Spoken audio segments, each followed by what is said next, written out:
Hallelujah. Happy Sunday.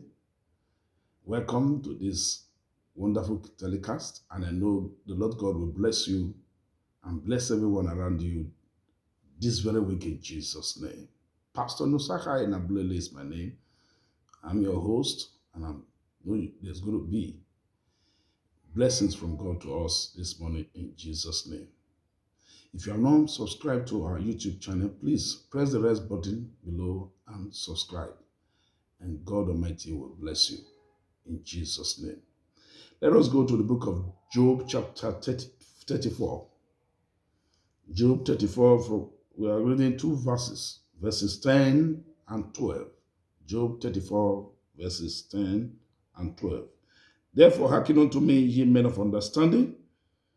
Far be it from God that ye should do wickedness, and from the Almighty that should commit iniquity. Verse 12.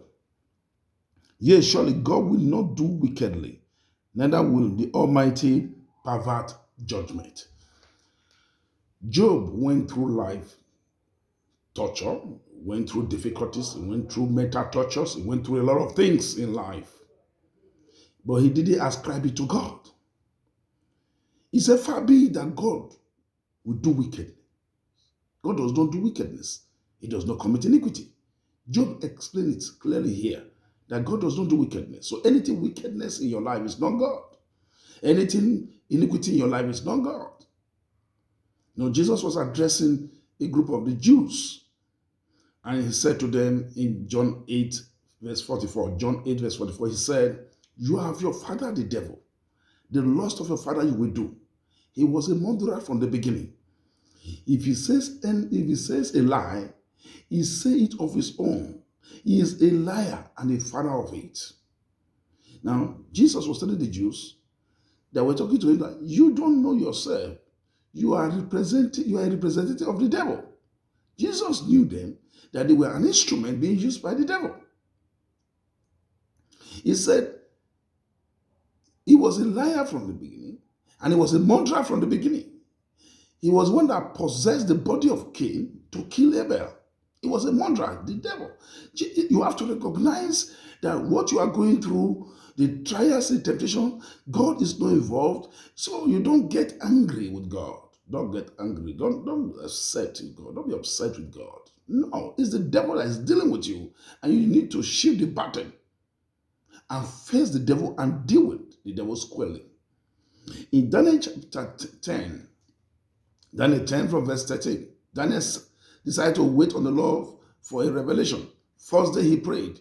He was there for 21 days, and God spoke in verse 13. Daniel, servant of the Most High God, from the first day you decide to chasten thyself and to pray, I heard thee, but the prince of the kingdom of Persia withstood the angel I sent to you. Which means God answered in the first day, but the devil resisted the answer. You must understand that what you are going through, God is not the one that is dealing with you. It is the devil that is dealing with you. Then instead of getting angry, I won't go to church again, I won't pay my tithe again, I won't be faithful to God again. Look at what I'm going through. Face the devil. It's the devil that is dealing with you. And you must fight back. You must fight back. It's the devil that is dealing with you. It's the devil that wants to frustrate you. It's the devil that wants to make sure nothing good happen in your life. Kenneth E. Hagin of the Blessed Memory, I read this book, Minister to the Oppressed. He said in that book that he went through financial torture, that he was not living inside a car with his two children. He couldn't move to a house, he couldn't pay rent. He was not sleeping inside a car with his wife and two children. One day he was upset. God, I'm preaching the gospel, and I'm sleeping inside the car with my two children. And that is what we do. We get angry with God when the devil is dealing with us. Instead of us to deal with the devil, because God has given us power to subdue the devil right here. He has given us power to rule over the circumstance and situation of life. He has empowered us. So we have authority to deal with the devil in our lives. But the devil comes with his lie that whatever we are going through, the devil gives us a picture that God is dealing with us. It's not God. Job said it. God does not do wickedness. He does not commit iniquity. And God spoke to Kennedy again. I'm not the one dealing with you. It's the devil that is holding your money. Your blessings are there. It's the devil that is dealing with you now. And Kennedy said, Satan, now that I know that you are the one holding my money, I'm collecting it from you. Satan, take your hands off my finance. He said, someone was looking for, I said, Kenneth, I've been looking for you for 2 months now. He gave me $1,000. Satan, take your hands off my finance. Somebody came and gave me $10,000. He could pay for us and moved it, and that was how he broke financial chain. I don't know what you are going through. Satan have to take his hand off your life, off your children, off your destiny, off your business. You have to react against it. Another time, Kennedy Hagin of the blessed memory was in a trance, and he was talking, and Jesus was talking to him. Initially, he was hearing. Later, there was a demonic monkey jumping up and down, making noise. And, Kenneth Hagin couldn't hear God anymore. And Kenneth Hagin inside him was waiting for Jesus to rebuke the demon. And Jesus never rebuked the demon. And Hagin reacted and said, come on, get out of this place. And the demon left. He said, Jesus, you didn't cast out the demon when he was disturbing me. Why? You're supposed to cast it out. Jesus said, I have given you authority over the earth. I have given you authority over the demons. So the demons have no power over your life except you allow it. I've empowered you. And that Jesus said, I've given you the keys of the kingdom of heaven, that whatsoever you bind on earth is bound in heaven. Whatsoever you loose on earth is loose in heaven. So you have the power to bind, you have the power to loose. And the power to bind and loose is in the name of Jesus. Don't forget that the devil is the accuser of the brethren. Revelation chapter 12 verse 10. That deceived the whole world. He's a liar. And he's a liar forever. He will not succeed in your life in Jesus' name.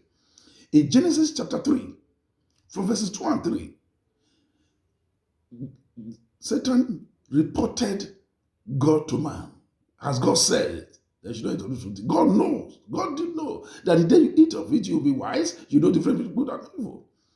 In Job chapter 1, from verse 5 to 8, he reported man to God. Do Job love you for nothing? You have set an edge around him, you have protected him, you have blessed him on every side. That's why he's loyal to you. He is an accuser of the brethren. It's the devil that is fighting your finance. Deal with him. It's the devil that is fighting your husband, fighting your wife, dealing with your children. Don't stop going to church. Don't stop serving God. Deal with them. The power has been given to us. In Matthew 18 verse 18, whatsoever you bind on earth is bound in heaven. Whatsoever you loose on earth is loose in heaven. Matthew 16 verse 19, God has given us the keys of the kingdom of heaven. The keys are in your hand to deal with every force of darkness that is standing between you and your breakthrough. I speak to your life today that you are moving to your next level. The hand of God is upon you. God does not do wickedness. He does not commit iniquity. I want to pray with my viewers who are going through some challenges, going through demonic attacks. I want to pray with you. Just bow your heads, close your eyes as I pray. Father, in the name of Jesus, I pray for my viewers listening to me right now. And whatever power that is confronting you, I destroy that power right now. I cast it out of your life in the name of Jesus. And I decree a major financial breakthrough in your life this year. In the name of Jesus, you are going to smile. You are going to rejoice in God's presence. In Jesus' precious name, amen. If you are listening to me and you have not given your life to Christ, I just want you to bow your heads and salute you to Christ. Say these words after me. Lord Jesus, I come to you, a sinner. I believe, God, that you sent Jesus to die for me. I believe that you raised Jesus to die for me. I confess Jesus as my Lord and Savior. I'm a child of God in Jesus' name. Amen. If you said those words, you are not a child of God, go to a Bible-believing church where the word of God is preached. Till I come your way next time, see you on top.